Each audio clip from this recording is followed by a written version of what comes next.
নিচে সমস্ত কাজ সেরে একটু আমি ছাদের ঘরে এলাম। গতকালে রাত্রেবেলায় আমরা মাটির উনুনে রান্না করেছিলাম।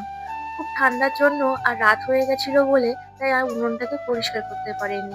এদিকে মাদুরটাকে ধুয়ে দিয়ে আমি রোদে মেলে দিলাম। দুটো কাপড় ছেড়ে নিয়ে এসেছি।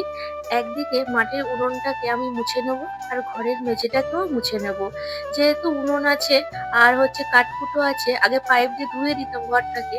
আর উনুনের জন্য কাঠকুটোর জন্য আর ধুতে পারি না, যেহেতু সব ভিজে যাবে বলে, সেই জন্য তাই ভাবছি আমি একটু মুছে নেব। এই মাটির হাঁড়িটাকে ভেবেছিলাম আমি ফুল গাছ বসাবো, তারপরে ভাবলাম না, এটা মাটির উনুনটাকে আমি মুছার ব্যবস্থা করি। তাই এতে একটু জল দিয়ে মাটির উনুনটাকে আমি মুছে নেব। আর রান্না করেছিলাম বলে ছাইও আছে, তাই একটা প্লাস্টিক নিয়েছি, ছাইটাকেও আমি তুলে নিচ্ছি। আর কি ছাইয়ের ধুলো উঠছে! আর এরকম কোনোদিন তো করি না, ঠিক আজ প্রথম অভিজ্ঞতা হচ্ছে। ঠিক জানি না কিরকম ভাবে করে। এই দেখুন আমার চোখ মুখের অবস্থা কি হয়েছে। আর এইদিকে জল দিয়ে ভালো করে উনুনটাকে আমি মুছে